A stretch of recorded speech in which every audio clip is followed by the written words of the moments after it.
Y este episodio llega a ustedes gracias a Global Mind Therapy, consultora de psicología social orientada a la intervención de grupos, equipos de trabajo y comunidades. Encuéntralos en las redes sociales como GMT Consultores. Global Mind Therapy, podemos ayudar.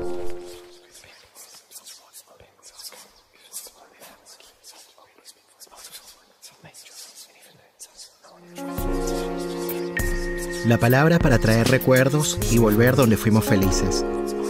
La palabra para nombrar el sufrimiento y no enfermarnos. La palabra para encontrar socorro en momentos de angustia. La palabra para compartir las emociones y saber que no estamos solos. La palabra para denunciar el abuso y transformar amargas realidades. La palabra para reconocer el error y hacernos cargo de lo que decimos. La palabra para reconocernos como similares en las diferencias.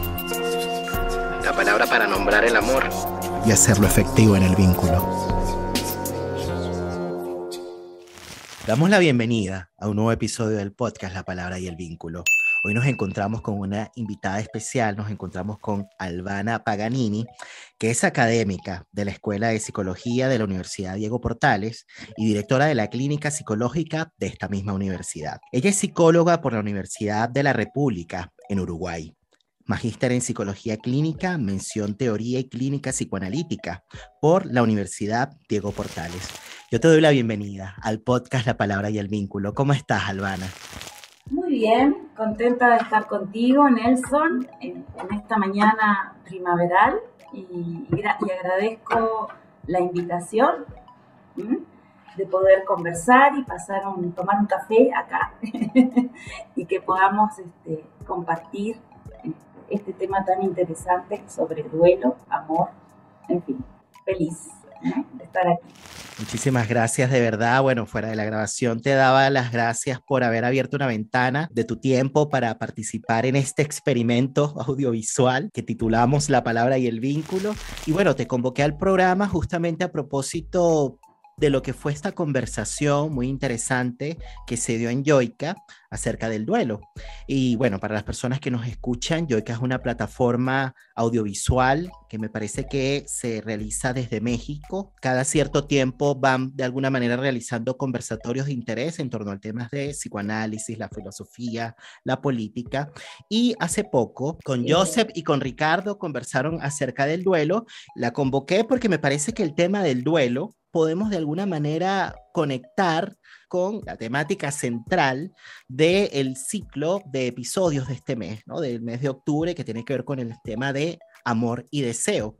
Y fíjense que, bueno, el título principal de todo este ciclo de conversatorios, ¿no? Yo le coloqué Otros corazones, otras vidas, justamente a propósito de que, bueno, nos tocó de alguna manera atravesar un tiempo que muchas personas han definido como catastrófico, ¿no?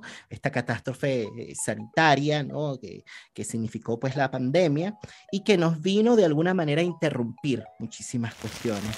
Pero por otro lado vino a extremar algo que ya venía dándose. Eso que se vino a extremar está relacionado, por ejemplo, con las separaciones, con las ausencias, pero también con las pérdidas, ¿no? Y las pérdidas que la podemos pensar de distintas maneras. Pueden ser pérdidas concretas, reales, ¿no? A propósito de las muertes que hubo en todo este tiempo, pero también se han ido dando otro tipo de pérdidas, ¿no? Relacionadas con cuestiones quizás más simbólicas. Fíjate que, por ejemplo, hay algo que nos une a nosotros, que es el tema migratorio, ¿no? Además de nuestro interés por la psicología y por el psicoanálisis, somos también migrantes, ¿no? Y bueno, yo cada cierto tiempo intento ir a Venezuela, no voy con la frecuencia que quisiera, por razones de trabajo y también por razones económicas, pero es distinto cuando decimos no puedo ir porque una serie de circunstancias personales no te lo permiten, ¿no? A decir no puedo ir porque hay algo externo que te lo impide, ¿no? Como que te obliga a no hacerlo, ¿no? Y entonces como que se vive distinto, ¿no? Se vive distinto. Absolutamente. Yo muero por ir a Uruguay. Hace ya... Mi último viaje fue hace ya antes de la pandemia. Fue justamente en febrero, antes que se decretara la primera cuarentena, cuando ya se decía que en Wuhan apareció un bicho raro y me parecía tan lejano, y llego a Chile y bueno, pasó lo que pasó, que era impensable, ¿verdad? Y efectivamente se hace difícil, ¿no? No poder volver, y uno empieza a tener saudade. Los brasileños usan una palabra que a mí me gusta mucho, que es la saudade, que no sé si se podría traducir por melancolía, pero es una sensación de extrañar olores, lugares, los aspectos, porque en definitiva la tierra de uno es lo infantil, no la historia. Así que yo efectivamente comparto contigo esa sensación y esas ganas de volver, ¿no? Espero que muy pronto ya podamos retornar.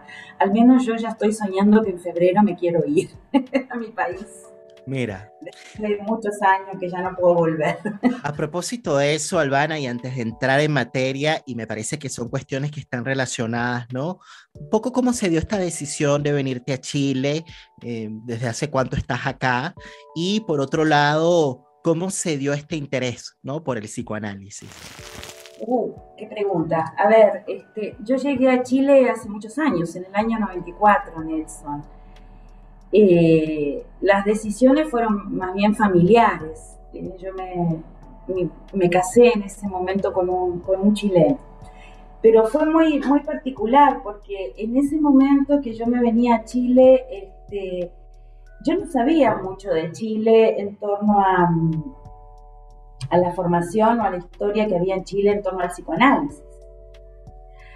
Más bien pensaba, y voy a ser bien honesta, en Chile decía, bueno, ¿qué hay? El conductismo, esa era la noticia que teníamos en Uruguay, que Uruguay es un país que tenía una tradición, y tiene una tradición psicoanalítica bastante amplia, de mucha historia. Decía, me voy a ir a un país donde no hay mucho psicoanálisis, porque además era bastante ignorante en esa época, no conocía mucho. Y me acuerdo que en esa época fui a hablar con una colega que había sido profesora mía, y me dijo, no te olvides, Albana, que te vas a la tierra de Neruda y de Gabriela Mistral. Me dijo eso. Y efectivamente vine y de Violeta Parra, me dijo, te vas a la tierra de Neruda, de Mistral y de Violeta Parra. Y así me vine a la tierra de Neruda, de Gabriela Mistral y de Violeta Parra. Y tuve la suerte cuando llegué aquí también de encontrar otros colegas, entre ellos una colega que ya falleció, que quise mucho y que recuerdo mucho, que es Francesca Lombardo. Con ella yo empecé a supervisar mis primeros pacientes aquí en Chile, y me dijo algo muy parecido a lo que me dijo esta colega uruguaya. Me dijo, Albana, si querés hacer clínica acá en Chile, tenés que leer literatura chilena.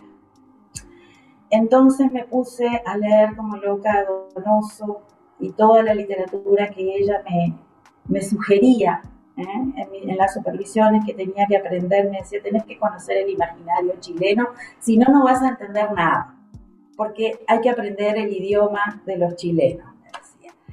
Y la verdad es que fue la mejor recomendación que me pudieron hacer, Francesca. y de esa manera yo me empecé a tejer en Chile. Por esos años también se abría la primera versión del Magíster de Psicoanálisis en la Portales. Si bien yo no lo inicié al principio, pero me empecé a vincular muy tempranamente y encontré un grupo ahí muy interesante donde Francesca era profesora y otros psicoanalistas que también venían, algunos retornados.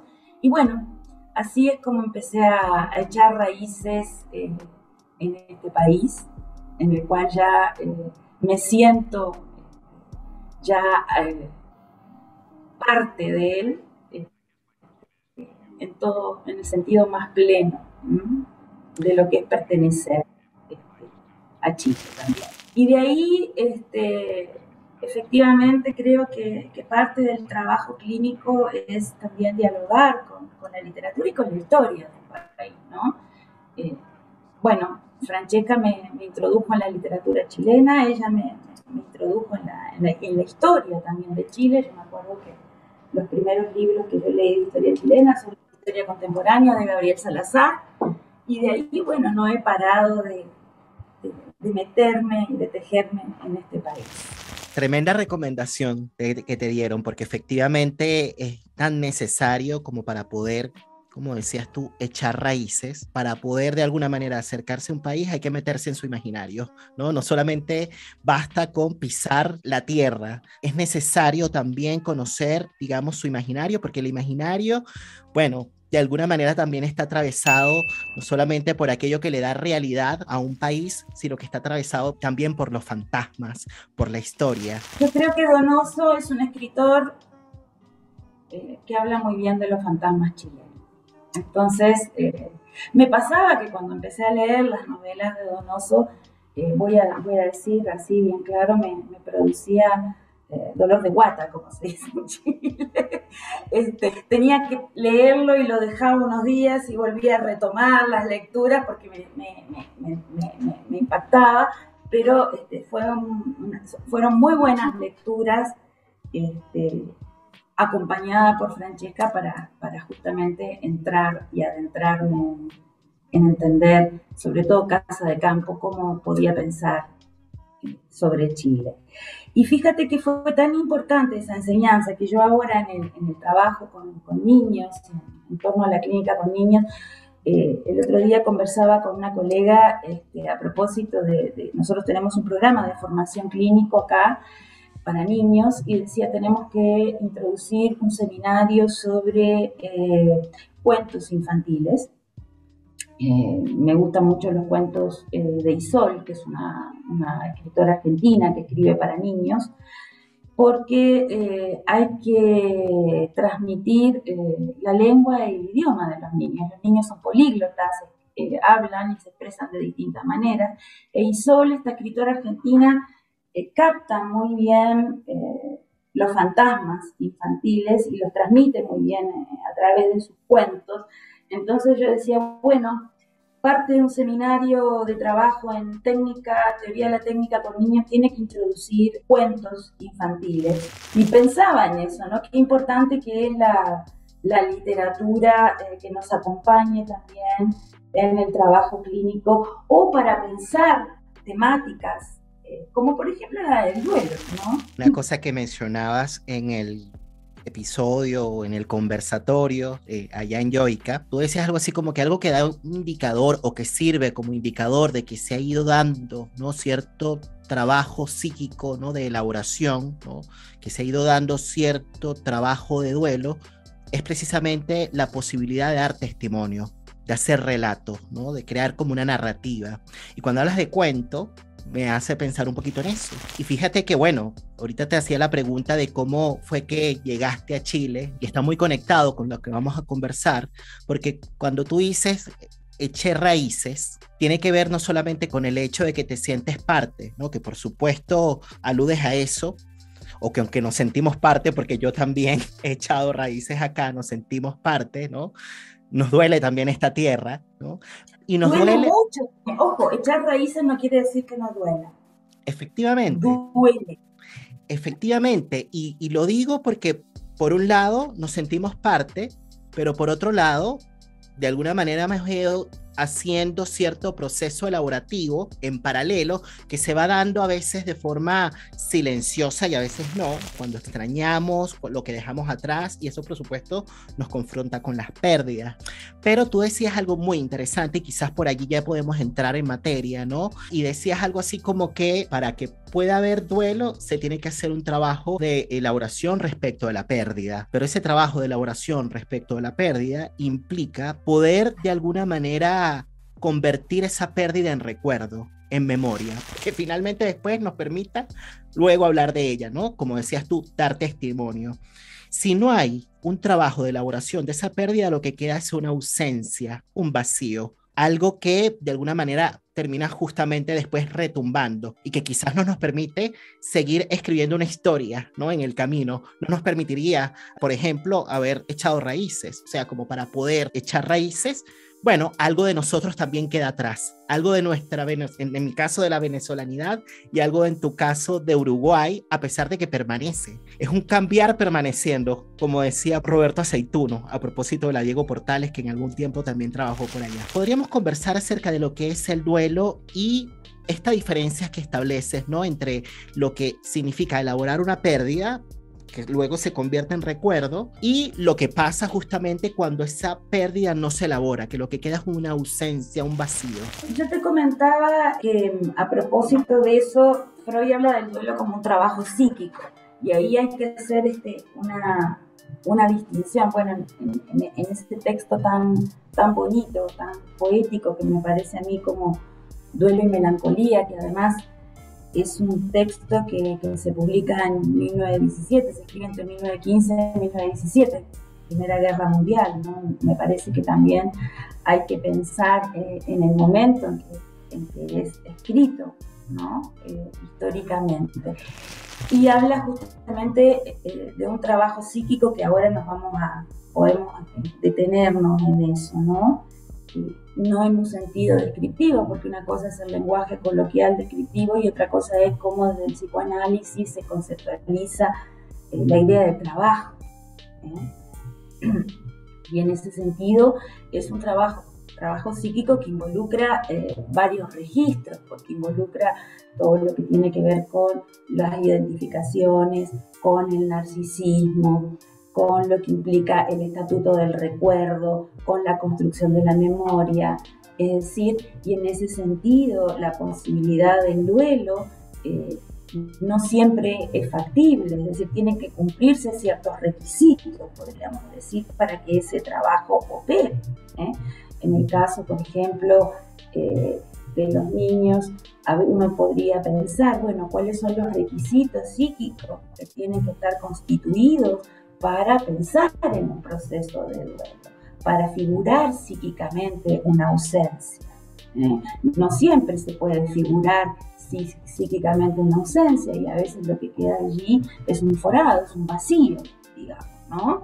No siempre se puede constituir en un recuerdo, digamos, ¿no? Porque es la pérdida, hay una pérdida que se recupera vía el recuerdo, ¿no? Vía la posibilidad de un recuerdo, vía la posibilidad de un encadenamiento de representaciones, de recuerdos que se resimbolizan, en fin, pero no siempre ocurre eso.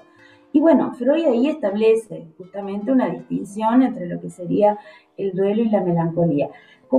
Después se le critica a Freud este texto, a Lusch, en la erótica del duelo, dice, bueno, Freud plantea el duelo como algo como si fuera un trabajo que se puede hacer de una manera, digamos, piensa de una manera así, como si fuera más sencillo, o como si fuera una línea especie, como si fuera algo más sencillo de elaborar. Sin embargo, no, el duelo tiene complejidades y no creo que en ese sentido esté pensado por Freud de esa manera. Pero sin embargo, sí hay críticas y hay cosas para pensar.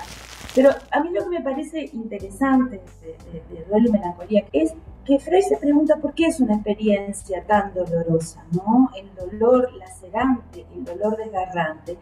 Y en ese sentido, porque habría ahí, y dice, bueno, la economía, el deshacimiento libidinal es insuficiente, dice, para explicarlo. ¿Qué implica ese dolor tan lacerante de la pérdida, ¿no? Y bueno, porque hay un dato, dice Freud, que la realidad impone un pleno donde ese objeto se pierde, hay una realidad donde la ausencia se impone. La posibilidad de duelar es posterior, lo que se impone en un primer momento es la ausencia, es una ausencia absoluta, radical.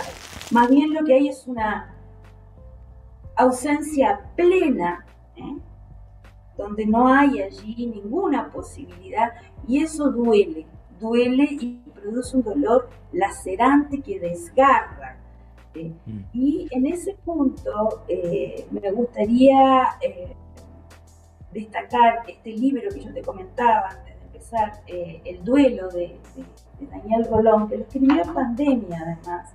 Me parece muy interesante. Para quienes nos siguen, Gabriel Rolón, un psicoanalista argentino, escritor, y que me encantaría tener en el podcast, que le he mandado invitaciones, bueno, pero sería hombre genial muy ocupado. Que lo invitaras y que lo invitaras a hablar de este libro, porque este libro es una joya. Es una joya porque además hace un recorrido para pensar la temática del duelo. Recorre literatura, recorre letras de tango, recorre filosofía, en fin, se sirve de una cantidad de metáforas justamente para dar cuenta de este dolor lacerante de la ausencia, que es tan intenso que produce, dice, un grito desgarrador, desgarrante. Incluso trae un material clínico donde aparece justamente, donde ilustra muy bien un desgarro, donde un analista lo que puede justamente es, desde la paciencia, queda también desgarrado, atravesado por ese dolor, que es un viaje, él dice, al infierno, ¿no? Un dolor que implica el viaje infernal que hay que atravesar, porque lo que se ama no tiene retorno. Y no solo lo que se ama no tiene retorno, sino que también en eso se pierde lo que uno fue con ese objeto amado. Es decir, aquí hay una pérdida no solo del objeto amado, sino todo lo que uno fue, el pedazo, la historia, lo que uno fue con ese objeto amado. En un primer momento lo que aparece es la ausencia absoluta, radical. Luego, justamente, el trabajo de duelo es la recuperación, si se puede, si están las condiciones de ese sujeto, vía el recuerdo, vía la identificación, vía la posibilidad del relato, de construir un tejido allí que pueda suturar medianamente ese desgarro lacerante y pueda transitar y atravesar ese viaje por el infierno. Quizás como pensando en los oyentes, ¿no? Como no necesariamente las personas que nos escuchan son personas que están metidas en el mundo del psicoanálisis, algunas sí, otras no, poder quizás desarrollar un poquito más esta idea respecto de la identificación. Una cosa que mencionabas en esta presentación era que justamente en el caso del duelo se da una identificación que es distinta, que me dio a entender que se trata de una identificación que permite una elaboración, porque justamente hay algo que se traduce respecto de la pérdida, que permite un posicionamiento subjetivo distinto, que no se da en el caso de la melancolía, ¿no? Que la identificación se da con el objeto perdido, ¿no? Y es por eso que la sombra del objeto caído cae sobre el yo. Claro, en la identificación melancólica es como si justamente este trabajo de recuperación, que es en la identificación, digamos, es una recuperación, pero es una recuperación vital. Como usted decía, el duelo es un trabajo de vida, ¿no? Es recuperar ese objeto perdido vía la identificación, vía el recuerdo, pero con la posibilidad de la reinvestidura, ¿no? Del anudamiento a la vida, ¿no? De la circulación. En la identificación melancólica es como si el yo se identificara un objeto perdido con un objeto que está muerto.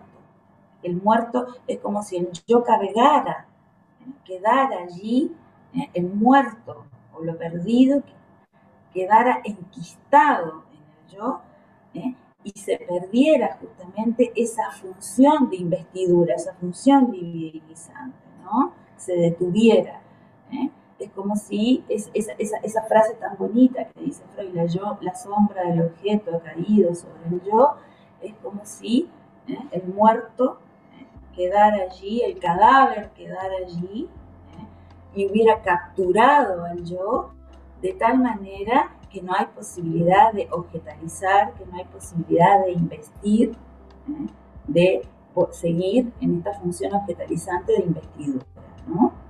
Entonces, el yo lo que queda es capturado por este objeto muerto y sometido, digamos, a los reproches, queda como de alguna manera hay una especie de querella interna del yo entre este objeto que está enquistado en el yo, y el yo se querella con este objeto, pero no puede deshacerse de él. Se detiene el trabajo de duelo, no hay posibilidad.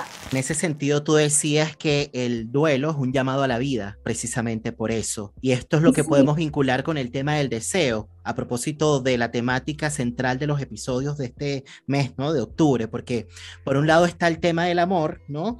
Que Freud dice, nadie renuncia a lo que ama con facilidad, y es por eso que el duelo duele tanto, ¿no? Pero por otro lado está el tema del deseo, digamos que propone de alguna manera en este ejercicio de reinvestidura anclarnos a la vida, ¿no? Y cuando yo digo anclarnos a la vida, tiene que ver justamente un poco con esto que tú decías, este llamado a dar un paso hacia adelante, pero que no se da desde la voluntad, no se da desde el yo, ¿no? Depende de muchas cosas y podríamos hablar de las condiciones, ¿no? Porque efectivamente se tiende a veces, cuando se habla de manera popular, ¿no? Acerca del tema del duelo, a centrar la cosa, digamos, en la voluntad, como que si depende de un decreto, ¿no? Como que, bueno, no has aceptado la pérdida, porque la gente ya, a propósito del imaginario social, ¿no? Ya eso está instalado en el imaginario. No, bueno, se murió fulanito, perdió el trabajo o dejó de hacer tal cosa. Bueno, tiene que aceptarlo, tiene que duelarlo, ¿no? Porque ya la gente como que si fuese una cosa mecánica, ¿no? Y parece que hay otro procesamiento que es necesario. Cuando hablamos de trabajo psíquico, hablamos de procesamiento, y cuando hablamos de procesamiento, hablamos de elaboración, y hay algo que pasa, digamos, fuera del yo, ¿no? Si pudiésemos hablar de lo que pasa fuera del yo y de las condiciones que permiten ese trabajo. O sea, es lo que yo te decía, ¿cuáles son las condiciones psíquicas que permiten el trabajo del duelo? ¿Qué es lo que tiene que estar constituido desde el punto de vista del aparato psíquico para que pueda operar el duelo? Uno podría decir, bueno, si yo pienso, por ejemplo, en la constitución psíquica o en la constitución del aparato psíquico para que pueda operar el duelo, la posibilidad de la ausencia como estatuto psíquico tiene que estar armado.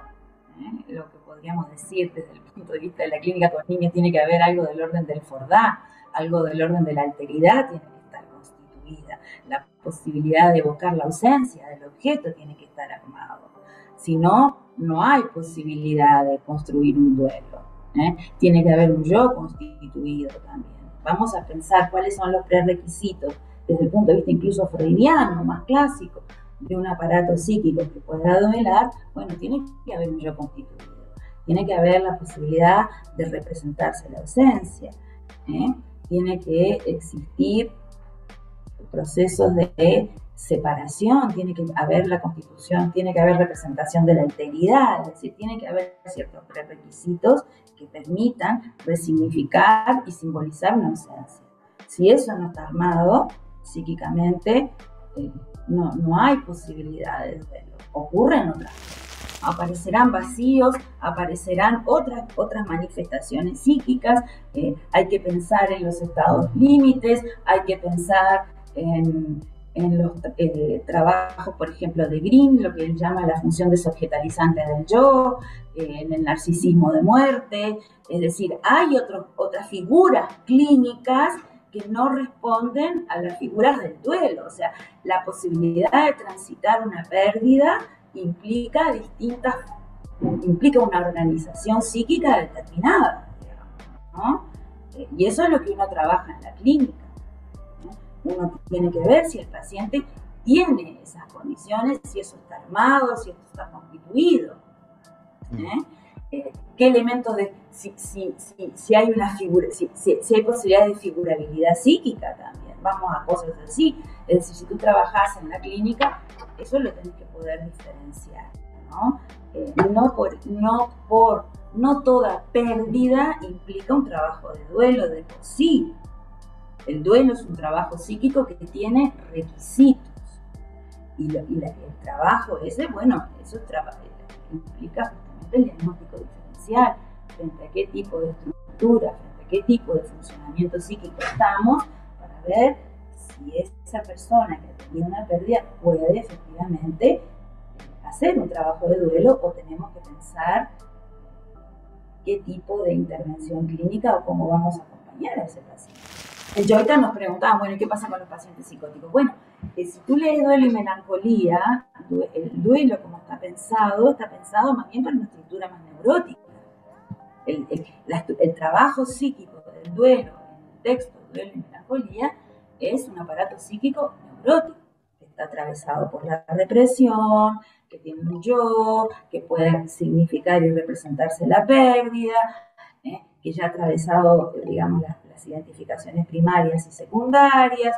Estoy hablándote desde un sentido más psicoanalítico clásico, ¿ya? Justamente cuando eso no ocurre, pasa la melancolía. Ocurre porque la estructura psíquica tiene otra manera de funcionamiento y el sujeto se melancoliza, que es otra forma de funcionamiento distinta. Entonces, y en la clínica con niños pasa lo mismo. Hay un texto muy bonito de un psicoanalista infantil que se llama Gabriel Doncino, que tiene justamente un texto sobre el duelo, Gabriel Doncino, que tiene un texto muy sobre el duelo, un texto clínico sobre el duelo en los niños, donde él plantea a través de varios casos clínicos justamente esta problemática, ¿no? De niños enfrentados a pérdidas importantes de familiares y las dificultades que se dan en la clínica y en el trabajo clínico cuando efectivamente estos niños no están en condiciones de realizar este trabajo psíquico de duelo y, bueno, la propuesta de trabajo clínico para esos casos. Bleichmark también lo aborda de alguna manera con sus propuestas de neogénesis, de una clínica pensada para modelos no neuróticos, ¿no? Entonces, desde el psicoanálisis podemos decir que no toda pérdida implica un trabajo de duelo, como trabajo psíquico, ¿no? Eso es lo que tenemos que ir ya diferenciando, ¿no? Sí. Por eso como trabajo psíquico implica o tiene una serie de consideraciones bien complejas. Entonces, por eso hay que hacer la distinción, cuando lo que es el duelo en un sentido descriptivo, extenso, coloquial, o cuando te dicen hay que asumir el duelo, bueno, eso es algo coloquial de la cotidianidad que no tiene, para nosotros como clínicos, no tiene ningún sentido. O sea, ¿asumir qué? ¿Qué es lo que habría que asumir? ¿Cómo se podría asumir? No sé, recién estábamos hablando de lo que es echar raíces acá. En realidad, uno nunca termina de echar las raíces en Chile, ¿verdad? Y lo extranjero siempre aparece cada tanto. En los momentos más difíciles, la extranjeridad siempre vuelve, ¿verdad? Absolutamente.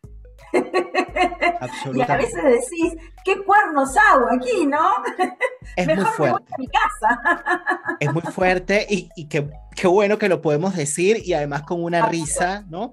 Porque es como liberador y claro. Pero por supuesto. Y fíjate que a propósito de esto que tú mencionabas al inicio, ¿no? Como que el trabajo del duelo supone una complejidad en la que se mezcla el problema de las identificaciones, del narcisismo y de la culpa también, ¿no?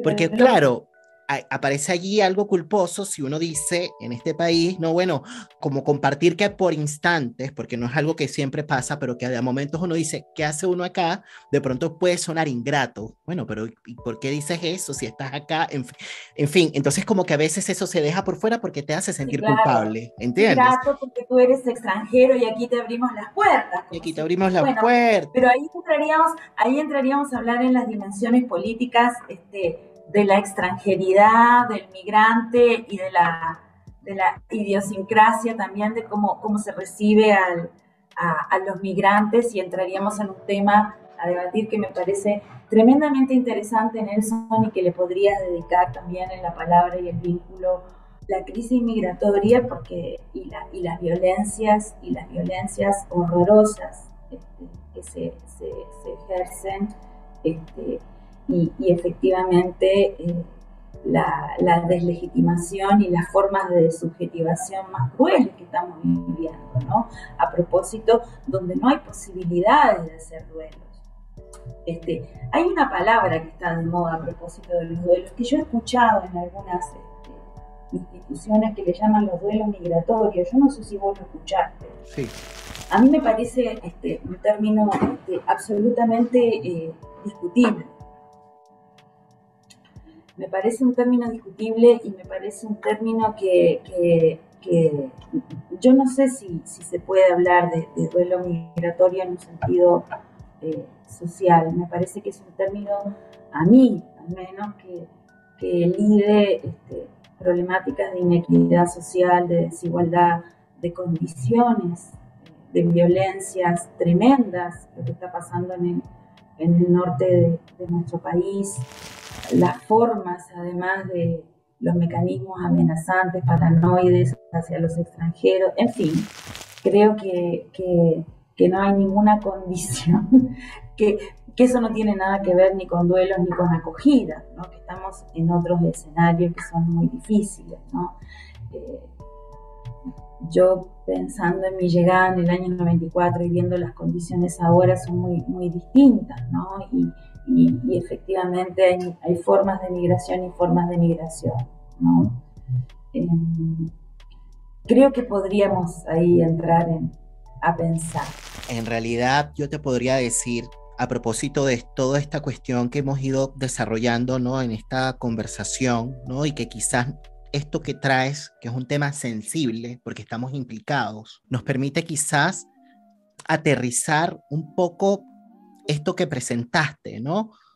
La diferencia que hay entre poder lograr tener ciertas condiciones estructurales, diría yo, estructurantes también, que nos permitan quizás hacer ese proceso elaborativo, ¿no? Asociado pues a las pérdidas, ese trabajo psíquico de duelo finalmente. Por eso es que hay duelos y duelos, hay migraciones y migraciones, porque como para poder echar raíces se tienen que dar justamente ciertas condiciones externas que no solo dependen de un sujeto, dependen de una comunidad, dependen de una sociedad completa. Exacto, y de una ¿Entiendes? sociedad que acoja y de una comunidad, efectivamente. Y claro, estaba pensando que cuando las condiciones no están dadas, ¿qué es lo que queda? Lo que queda es un vacío. Pero como la No vida hay posibilidad de hacer nada, no hay ningún trabajo. posibilidad de hacer nada a nivel psíquico, Albana, pero como la vida es tan complicada, y esta es la parte que me parece que es muy fuerte, porque muchas personas que se han visto de alguna manera afectadas fuertemente por estas violencias políticas, ¿no? A propósito de lo que estás mencionando, relacionados con las migraciones y con todo lo que está pasando en el norte, bueno, han tenido igual que hacer algo para sobrevivir y trabajan y hacen algo, igual están haciendo Sí, no, algo. pero hay algo que yo te quería señalar, ¿no? Que dice Silvia Bleichmann, que a mí me gusta mucho. Ella tiene lo menciona en varios textos, pero sobre todo en un seminario que se llama La Constitución del Sujeto Ético, que es un seminario maravilloso, donde se pregunta, ¿no? Sobre la ética y cómo se constituye, cómo se inscribe la ética en el aparato psíquico y las condiciones actuales.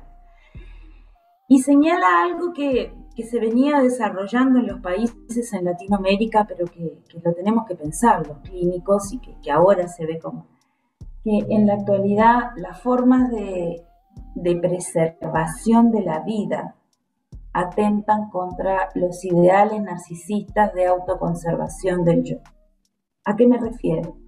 Que los sujetos en la actualidad, para subsistir y para preservar la vida en términos generales, tienen que hacer cosas muchas veces que van en detrimento de la constitución básica de los ideales narcisistas que sustentan al yo. Ideales fundamentales que le dan cuerpo y sostén al yo. Hace años en mi país, en Uruguay, que es un país de migración, los uruguayos hace muchos años atrás que empezamos a migrar al extranjero, por falta de oportunidades laborales, como en muchos países latinoamericanos. Yo me acuerdo que cuando yo me vine a Chile, había un cartel en el aeropuerto que decía, en la sala de embarque, el último que apague la luz. Un cartel que decía, el último que se vaya que apague la luz. Ese cartel estaba en la sala de embarque del aeropuerto porque eran miles y miles de jóvenes migrantes. ¿Por qué? Porque era muy frecuente encontrarte, tomarte un taxi y encontrarte que la persona que manejaba el taxi era un médico, era un antropólogo, era un historiador, ¿no? Que estaba desempleado y que tenía que hacer otro tipo de trabajos. Eso Silvia Bleichmann ya en el año 2000 lo empieza a tomar y empieza a ver cómo en estas lógicas neoliberales, capitalistas, la preservación de la vida, los modos de subsistencia capitalistas, iban atentando contra los ideales narcisistas, sustentos de preservación de la vida psíquica fundamentales. Porque cuando uno estudia, se forma, hay ahí un ideal, ¿verdad? Que se va constituyendo, un deseo, hay un anhelo de ser, de una pasión de algo, ¿verdad? Y que el conflicto que teníamos que pensar como clínicos era al interior del yo en estos dos registros, ¿no? Cómo subsistíamos económicamente, y cómo entraba esto en colisión con estos revestimientos narcisistas que fundan y sustentan al yo. Es cierto, tenemos muchos migrantes que llegan y tienen que sobrevivir y tienen que trabajar en condiciones para sobrevivir, pero esas condiciones en las cuales tienen que trabajar para sobrevivir van en detrimento de la sobrevivencia psíquica. Y ese es un gran problema que nos toca a nosotros como clínicos. Esto no es solo un problema, ¿me entiendes? Es un problema clínico. Acá tenemos un conflicto. Es que se mezcla el tema político con el tema subjetivo, con el no, porque... Pero es que la clínica tiene una dimensión política, porque si nosotros como clínicos no nos damos cuenta de esto, ¿de qué duelo estamos hablando? Cuando me hablan del duelo del migrante, ¿de qué duelo me están hablando?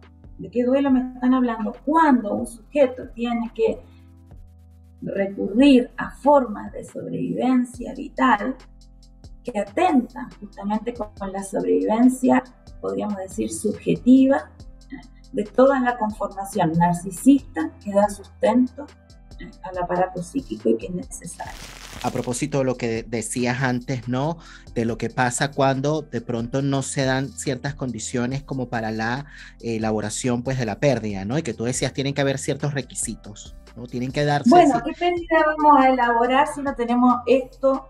O efectivamente, sea, ¿cómo que es el desde, ¿sabes? Exacto. ¿De qué estamos hablando? ¿De qué duelo migratorio estamos hablando? Si esto es... O sea, no podemos pensar, acá no podemos registrar una pérdida cuando en realidad lo que hay es un desgarro narcisista que tiene que ver con la forma de sobrevivencia de un sujeto.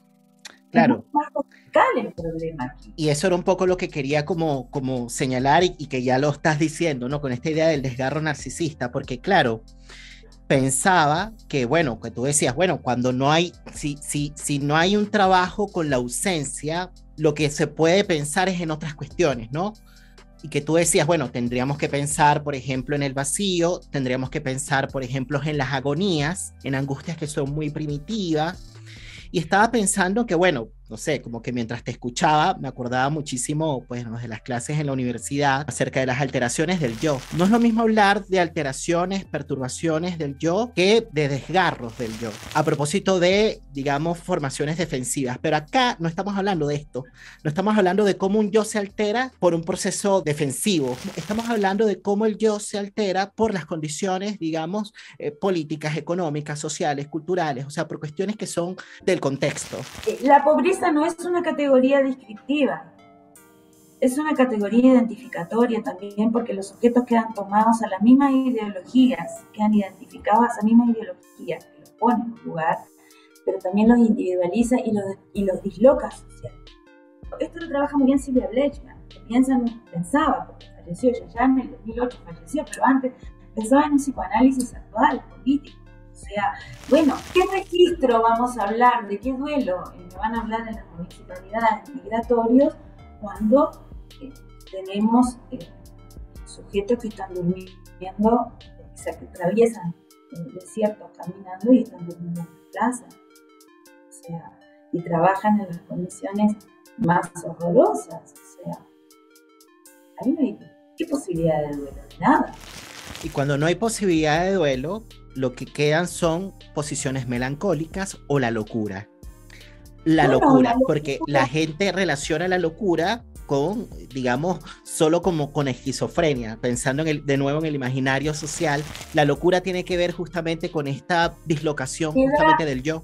social y yo diría la locura de la desesperanza, que es la más fatal y la más tremenda. Yo hablaría de eso, ¿no? Eh, la desesperanza más absoluta, ¿no? Que son las soledades y los desamparos más radicales, que son las formas eh, más que yo veo acá en el servicio clínico que tenemos en la facultad, ¿no? Que son las formas más complejas, los casos clínicos más difíciles, que tenemos que abordarlos casi desde una clínica extramuros, que tenemos que pensar en cómo construir un lazo, cómo construir una red, cómo pensar esto, ¿no? Porque hay un daño, el daño del tejido social, obviamente que disloca el lazo social y deja en el desamparo más absoluto, ¿no? Entonces ya no estamos en el modelo de la neurosis, estamos atravesados en circunstancias o con problemas, si estamos trabajando con migración o con otras realidades. Claro, que tiene que ver con la clínica ya pues de lo extremo, ¿no? Quizás enunciar algunas condiciones de posibilidad que nos resulten quizás un poquito esperanzadoras en medio de tanta Te cuestión dejé muy difícil. desesperanzado. Bueno, es que tiene que ver justamente con esta Vos hablás realidad que del es muy amor, y yo te cruda. hablé de la desesperanza, del desamor y del desamparo. No, tiene mucho que ver con la temática. El amor y el deseo en emergencia es justamente el reverso de todo Bueno, yo te esto. hablo de la emergencia, pero hay que apostar siempre justamente al sujeto, a la posibilidad. Nosotros, fíjate que siempre hablamos aquí, lo tomamos de Beatriz Janina el término, no es nuestro, en la clínica de lo que llamamos las prácticas subjetivantes, es decir, cómo restituir el lazo social, cómo pensar una clínica extramuros previa, o cómo pensar, digamos, justamente en una política clínica que nos permita justamente restituir la posibilidad de la esperanza, porque el riesgo es que quedemos identificados desde en el trabajo clínico a esta imposibilidad y no poder, desde la transferencia, ¿verdad? Y no poder pensar, porque esto te ataca el pensamiento, no poder generar pensamiento clínico. Por eso yo señalaba a Bleichmann, porque quien yo creo que ha trabajado más y de una manera esperanzadora, a mi gusto y muy seria, es Silvia Bleichmann.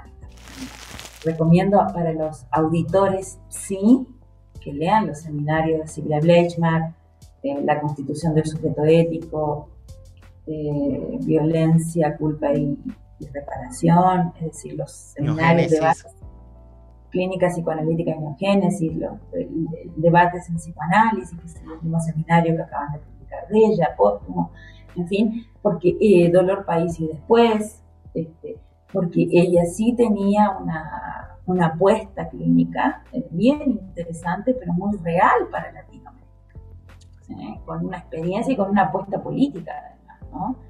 Yo creo que los que ejercemos clínica aquí tenemos que tener una apuesta política también, de entender esto, ¿no? De qué estamos hablando. No podemos hablar en abstracto del deseo, del amor, de los modelos, si no vemos quiénes son los sujetos que comparecen. Y por eso me encantaba Francesca Lombardo, que me dice, bueno, Albana, si querés hacer clínica en Chile, lee a Donoso, qué sé yo, tenés que saber de lo que pasa aquí. Y es cierto, porque Chile no es lo mismo que Uruguay, no es lo mismo que Venezuela, no es lo mismo que Argentina. Tenemos realidades distintas, formas de pensar distintas, y a mí me pareció apasionante eso. Y me parece apasionante ver la diferencia. Absolutamente, diste con la mujer con la que tenías que dar porque te orientó, ¿no? Sí, y la primera que me dijo que venía a la tierra de Neruda, me dijo, no, Alba, yo te escucha, voy a estudiar, en Chile hacen puro conductismo, porque había leído unos papers. Entonces decía, no hay sí. Me dijo, no, vas a la tierra de Neruda, vas a la tierra de Mistral, de Violeta Parra, como diciéndome, no jodas, Albana, no te quejes tanto, pues yo estaba muy, a propósito de duelo y melancolía, estaba muy melancolizada porque me venía a Chile, en fin, no jodas tanto, vas a encontrar, y bueno, tenía razón. Después a los años la volví a ver y le dije, mira, tenés razón. Mira, es que Tenías dicen, razón, fulana, tenías razón. a propósito de este refrán popular, ¿no? El que busca encuentra, ¿no? Y mira que había bastante que encontrar en este país porque a mí me Bueno, pasó algo también tengo que parecido también. agradecer, voy a decir así, yo sé que uno estas cosas mucho no las dice, pero yo también agradezco no voy a dar el nombre, pero también A tu analista. no solo fue mi supervisora, pero mi analista chilena que también apostó y creyó en quien venía, que ella también vivió en el extranjero y entendía algo de lo que pasaba. Quiero agradecer, no, agradecerlo así públicamente porque ser pensado y querido por alguien que lo traiga a uno a la vida es un trabajo fundamental. Es Absolutamente. nuestro trabajo. Absolutamente, y qué bonito cerrar de esta manera, Albana, porque me parece que aterriza muchísimo esta idea, digamos, del reverso, ¿no? Hacia donde te quería llevar, ¿no? Con las preguntas, ¿no? De pensar en las condiciones de posibilidad, ¿no? Porque claramente, digamos, quizás de nuevo trayendo un poquito lo que fue esa conversación de Yoica, tú hablabas muchísimo de los anclajes subjetivos, ¿no?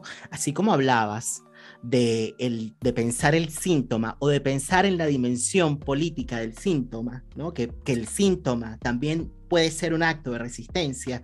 Y lo digo sobre todo, digamos, en nuestro mundillo en el que nos movemos, ¿no? En nuestro círculo sí, ¿no? En el que nos movemos, que tendemos a psicopatologizar mucho las cosas, ¿no? Hay algunos comportamientos, algunas respuestas que a veces son leídas como excesos, ¿no? O como que, ay, ¿qué le pasó? Bueno, ¿qué le pasó? Está resistiendo. No es que está enfermo, no es que está loco, ¿no? Es un grito por la vida, quizás, lo que pasó con ese sujeto, ¿no? Es un llamado a la vida, ¿no? Y que tiene mucho que ver justamente con algo del eros, con algo del deseo, con una apuesta al amor, también diría. Un grito a la vida, podría decir, o un llamado de emergencia también. Entonces, como para que no caigamos en estas cuestiones reduccionistas que lo que hacen es justamente terminar de cercenar un poquito ese yo que está tratando de mantenerse más o menos como vivo, ¿no? Así ese paréntesis porque me parece muy importante eso que mencionabas de la dimensión, de rescatar la dimensión política del síntoma, sobre todo en estos tiempos, ¿no? De arrasamiento. Eso por un lado, y por otro lado lo de los anclajes subjetivos, Albana, me parece interesantísimo. Esto de, primero, tú estás haciendo un ejercicio a propósito de la memoria, estás trayendo personas que han sido claves, ¿no? Que sirvieron de continente para luego poder alojar ciertos contenidos, si se quiere, como para poder a partir de allí lograr hacer ciertas inscripciones que nos permitan justamente hacer historia, hacer vida. Pensar en los continentes psíquicos que finalmente son personas que nos sirven de anclaje subjetivo, honrar la memoria, ¿no? Porque se nos olvida, estamos viviendo un tiempo tan acelerado que se nos olvidan las personas que son ¿Sabes importantes qué, también. Nelson? También el agradecimiento, el reconocimiento del otro. Yo creo que también es importante en estos tiempos. Yo tengo que agradecer, y lo quiero hacer públicamente, el haberme encontrado con personas que en algún momento me dieron justamente un anclaje y me permitieron y apostaron y bueno, en momentos que para uno cuando llega está muy solo, ¿verdad? Eso es muy importante, poder reconocer. Sabes que hay un Uh-huh. capítulo que grabé con Ana María Fernández que se llama Linajes históricos que enamoran. Qué lindo. Hace, bueno, está en el ciclo de episodios del mes de agosto y hablábamos justamente acerca de esto, de honrar, digamos, a esas personas que nos han alojado, ¿no? Que nos dieron un lugar, que sirvieron de continente y que de alguna manera pues también nos anclaron subjetivamente, ¿no? Yo creo que esto es muy importante en una época en la que de alguna manera el tema, digamos, de rendir memoria o de darle un valor pues a la tradición, digamos, es algo que ha quedado como que de lado, porque finalmente lo que hay como es una especie de sobreadaptación como que a los cambios, y la sobreadaptación a los cambios o el responder de manera compulsiva a las cosas que se nos presentan no nos permiten justamente quizás darle un espacio al otro y quizás darle un espacio a ciertas cuestiones que tienen que de alguna manera ser elaboradas justamente, ¿no? Y lo que quedan son simplemente vacíos, ¿no?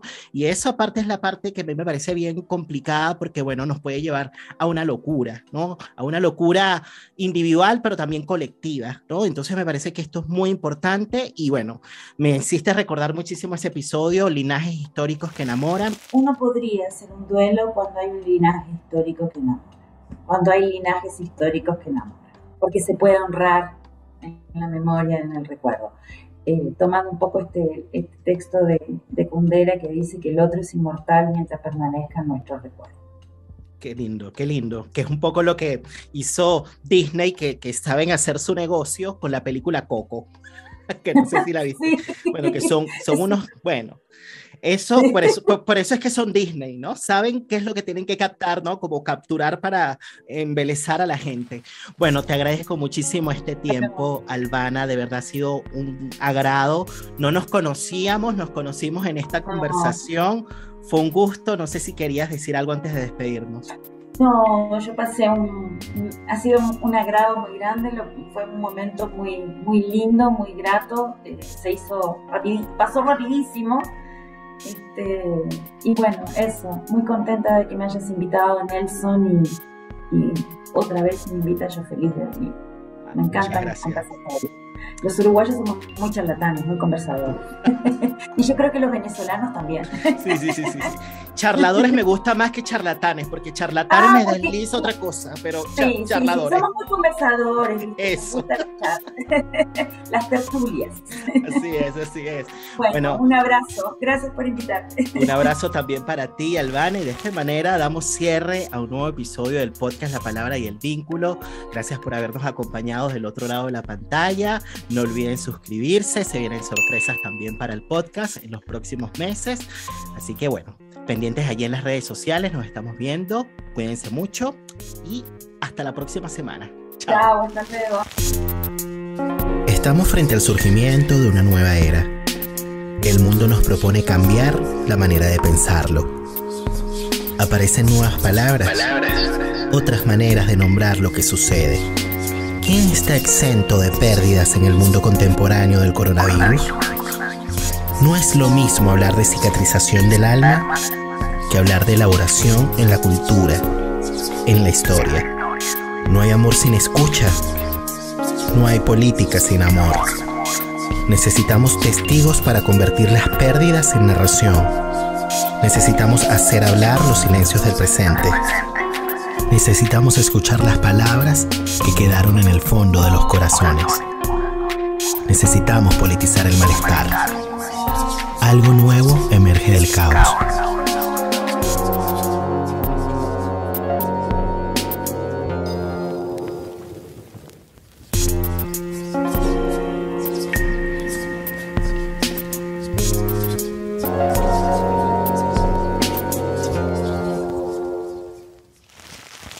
Quise darme unos minutos más para agradecerles a ustedes la compañía. Gracias por estar allí del otro lado de la pantalla. Recuerden que si les gustó este episodio, dale like, porque esas cosas como que ayudan en este mundo del YouTube.